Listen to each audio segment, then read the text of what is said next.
तो अकेले राम जी को देखकर हनुमान जी को अच्छा नहीं लगता, मन में वेदना होती। तो हनुमान जी क्या करते, बोले चले जाते सरजू जी के किनारे, और सरयू जी के किनारे प्रमोद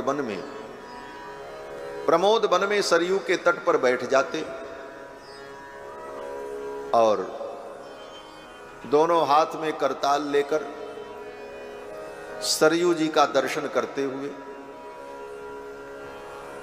हनुमान जी महाराज की जो पूंछ है ना, उस पूंछ में 1.25 मन सोने का घंटा लगा हुआ है, 1.25 मन सोने का घंटा। और हनुमान जी की पूंछ कैसी है, बोले आजकल चित्र में, फोटो में, मूर्ति में लोग बना देते हैं कि हनुमान जी की पूंछ में आगे जो काले रंग का बाल है जैसे गाय की पूंछ होती है, लेकिन हनुमान जी की पूंछ ऐसी नहीं। बानर की पूंछ में कभी केश के गुच्छ नहीं होते, हनुमान जी की पूंछ में केश गुच्छ नहीं है। तो हनुमान जी महाराज की पूंछ में 1.25 मन का घंटा सोने का। हनुमान जी पद्मासन लगा करके बैठ जाए, दोनों हाथ में करताल, पूंछ को ऊपर कर दिया। हनुमान जी की पूंछ भी सदा ऊपर नहीं रहती। जब हनुमान जी अकेले रहते हैं, भगवान का भजन करते हैं, तब तो उनकी पूंछ ऐसे रहती है ऊपर, लेकिन जब प्रभु के पास रहते हैं तो उनकी पूंछ दोनों पैरों के बीच में छिपी रहती है। ये सब मर्यादा है। क्यों? बोले अपने स्वामी के सामने अपनी पूंछ और अपनी मूंछ नीचे रखनी चाहिए, ये मर्यादा है। इसलिए जब प्रभु की सेवा में हनुमान जी रहते हैं तब उनकी पूंछ ऊपर नहीं रहती। प्रभु की सेवा में रहें तो उनकी पूंछ उनके पैर में लिपटी रहती नीचे, ध्यान से देखो तब दिखे। लेकिन अकेले जब भजन करते हैं तब वो पूंछ उनके भजन में सहायता करती है। 1.25 मन सोने का घंटा ऊपर बजता रहता, लेकिन बेसुरा नहीं, बेताला नहीं। जिस ताल में करताल चलती है उसी ताल में वो घंटा भी बजता है। सामने सरयू जी की सुंदर लहर, उस लहर की ध्वनि, सरयू की कलकल ध्वनि, करताल की ध्वनि और उस स्वर्ण के घंटे की ध्वनि और हनुमान जी के मुख से उच्चरित होने वाले राम नाम की ध्वनि, तीनों एक होती है और हनुमान जी महाराज संकीर्तन करते हैं, श्री राम जय जय राम। हनुमान जी महाराज कीर्तन करते। कीर्तन करके जब मन भर जाता तब हनुमान जी भगवान के चरित्र का लेखन करते। हनुमान जी ने सोचा भगवान के चरित्र को मैं लिखूं, मेरे प्रभु की कीर्ति अक्षुण्ण बनी रहे। तो हनुमान जी ने सोचा कागज पे लिखेंगे, भोजपत्र पर लिखेंगे तो कालांतर में भीग करके, सड़ करके, गल करके खत्म भी हो सकती। पत्थर पर अगर लिख दें तो पत्थर की लकीर, कहते हैं ना कि पत्थर की लकीर, वो मिटती नहीं। तो हनुमान जी ने सोचा दुनिया कागज पर लिखती, हम पत्थर पे लिखते। अब पत्थर कहाँ मिले? तो हनुमान जी तो महाराज सर्वसमर्थ हैं। हनुमान जी अपनी पूंछ को आदेश देते, हनुमान जी की पूंछ बढ़ती। हनुमान जी की पूंछ तो कितनी बढ़ सकती है इसका कोई अंदाजा नहीं लगा सकता। लंका में एक बार बढ़ा करके हनुमान जी ने दिखाया, बाढ़ी पूंछ कीन कपि खेला। तो हनुमान जी अपनी पूंछ को बढ़ाते, पूंछ सीधे पहुंच जाती कहां? बोले हिमालय, विंध्याचल, धवलागिरी, बड़े बड़े पर्वत पर उनकी पूंछ पहुंच जाए और वहां से सुंदर पत्थर का चयन करे और पूंछ पत्थर को उठा के ले आए। हनुमान जी तो अयोध्या में बैठे, पूंछ जा रही, सारा काम करके चली आती और बड़ी सी पत्थर की शिला आ जाती। फिर हनुमान जी महाराज अपनी उंगलियों के नख से उस पत्थर को खोद खोद कर लिखते, जैसे पत्थर पर लिखा जाता है छीनी हथौड़ी से। हनुमान जी का नख वज्र के समान है, वज्र नख, वज्र दृष्ट, और दांत भी हनुमान जी महाराज के वज्र के समान है। वज्र के समान अपने नख से खोद खोद करके उस पत्थर पर रामचरित्र लिखने लगे। और लिखने के बाद वो पत्थर वहीं सरजू जी के किनारे सजा सजा करके क्रम से हनुमान जी रखते हैं। इसी कार्य में हनुमान जी सवेरे से शाम तक व्यस्त रहते। एक दिन भगवान श्री राम ने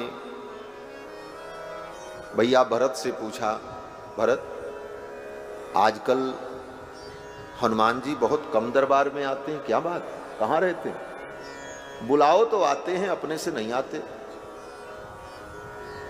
जरा पता लगाओ। तो भरत जी महाराज पता लगाने आए। पता लगा सरयू जी के तट पर प्रमोद वन में हनुमान जी बैठे रहते। किसी की हिम्मत नहीं होती वहां जाने की, डर के कारण, क्योंकि पहले हनुमान जी का स्वभाव बड़ा मधुर था, लेकिन जब से किशोरी जी वन में चली गई, भगवान ने उन्हें वाल्मीकि महर्षि के आश्रम में भेज दिया, तब से हनुमान जी थोड़े चिड़चिड़े हो गए। मैया का दर्शन न मिले इसलिए चिड़चिड़ापन हो गया। कोई आवे अनावश्यक बात करे तुरंत उसको डांट के भगा दे। यही क्या कम कृपा की किसी को मारते नहीं, तो हनुमान जी महाराज की मार कौन सा पावे, एक ही बार में तो उसका राम नाम सत्य हो जाता। इस कारण से भय के कारण कोई अयोध्या का नागरिक, कोई व्यक्ति हनुमान जी के पास उधर जाता ही नहीं था। प्रमोद वन में वहां हनुमान जी रहते, भजन करते, वहां कोई गया तो हनुमान जी के कोप का भाजन बने। हनुमान जी महाराज अपना अकेले रहते, और भजन तो अकेले ही में होता महाराज। अब भरत जी गए तो भरत जी को प्रणाम किया हनुमान जी महाराज ने। भरत जी ने पूछा, प्रभु ने याद किया? तो हनुमान जी ने कहा, ठीक है, हम अपने कार्य से निवृत्त होंगे तो आकर के प्रभु के चरणों में दर्शन करेंगे, प्रणाम करेंगे। भरत जी ने पूछा, कौन सा कार्य? बोले, ये कार्य। आगे भरत जी की हिम्मत नहीं हुई पूछने की कि ये कार्य है क्या, इतना पत्थर बटोर करके आपने क्यों रखा? भरत जी आए और आकर के भगवान से कहा, प्रभु हनुमान जी से जाकर के मैंने कहा कि आपने स्मरण किया है, आने को उन्होंने कहा है, लेकिन आजकल वो किस कार्य में व्यस्त हैं पता नहीं। बोले, क्या कार्य? बोले, बहुत सारा पत्थर बटोर करके लगता कोई किला उला बना रहे हैं। चारों तरफ उनके पत्थर ही पत्थर, बड़ी बड़ी शिलाएं रखी हुई हैं, और एक के ऊपर एक क्या कर रहे हैं पता नहीं। भगवान ने कहा, चलो मैं भी देखूं। भगवान रथ पर बैठकर अपने परिकरों के सहित आए। हनुमान जी महाराज ने उठ करके साष्टांग प्रणाम किया। बोले, प्रभु आपने कष्ट किया, हम तो वहीं आ जाते। भगवान ने कहा, हनुमान मैं तुम्हारी लीला को देखने के लिए आया हूं। बोले, ये क्या लीला है? ये बड़े बड़े पत्थर कौन सा किला बना रहे हो? बानर के लिए तो किला की जरूरत पड़ती नहीं, बानर तो पेड़ पे रह ले, जंगल में रह ले, खुले में रह ले। ये किसके लिए किला बना रहे? ये किसका किला है? हनुमान जी ने कहा, प्रभु ये आपकी कीर्ति का मैं किला बना रहा हूं, आपकी कीर्ति के किला का निर्माण कर रहा हूं। ऐसी कीर्ति का किला जिस किला का कोई भेद न कर सके, भेदन न कर सके, ऐसे किला का मैं निर्माण कर। भगवान सब समझ गए। हनुमान जी ने कहा, ये सब आपके चरित्र को हमने पत्थरों पर उकेरा लिखा है। अब तो भगवान बड़े प्रसन्न हुए। भगवान ने मन में सोचा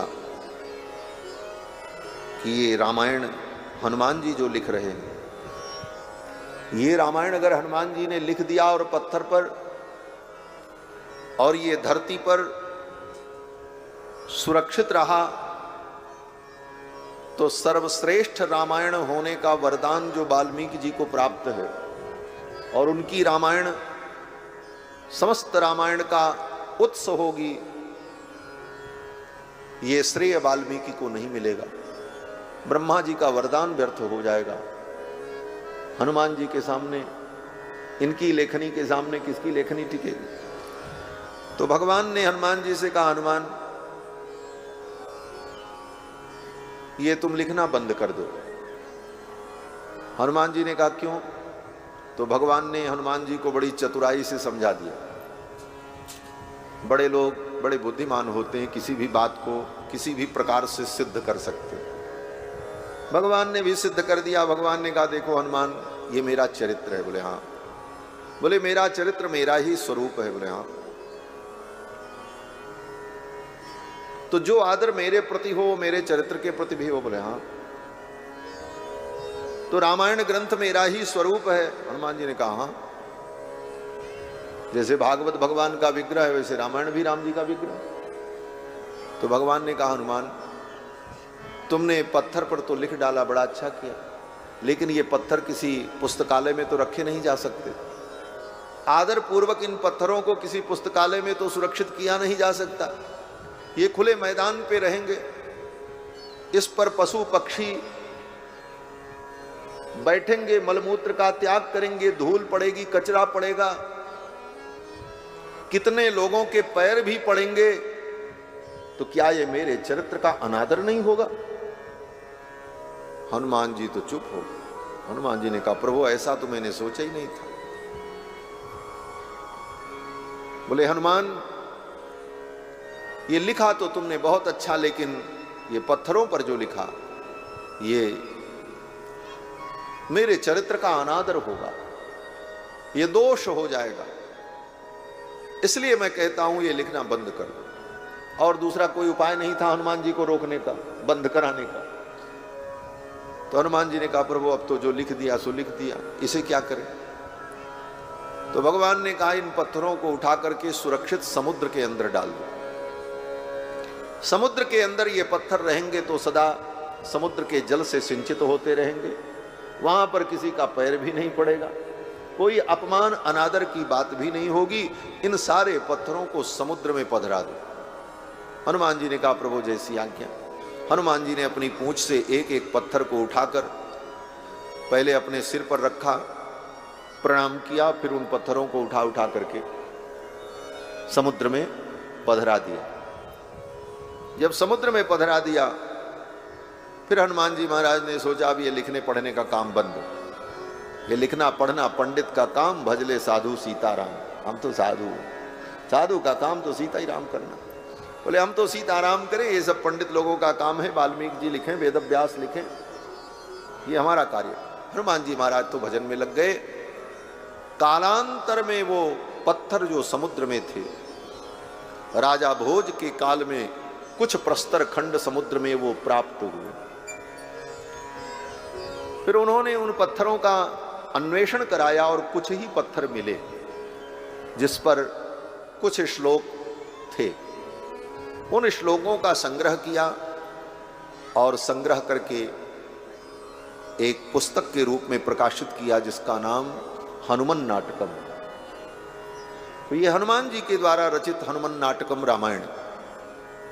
उस हनुमान नाटकम में श्री हनुमान जी महाराज ये भाव लिखते हैं कि ऐसम धनुर्निज पुरश्चरणाय नूनम। भगवान शंकर का धनुष, उसने विचार किया मेरे पापों का प्रायश्चित कैसे होगा, तो क्यों न मैं राम जी के कर कमल में अपने प्राणों का त्याग कर दूं, यही सबसे बड़ा प्रायश्चित हो जाएगा। तो ऐशम धनुर्निज पुरश्चरणाय नूनम देहम मुमोच रघुनंदन पाणि तीर्थे। धनुष ने रघुनंदन के पाणि तीर्थ में, रघुनंदन के कर कमल में अपने प्राणों का त्याग कर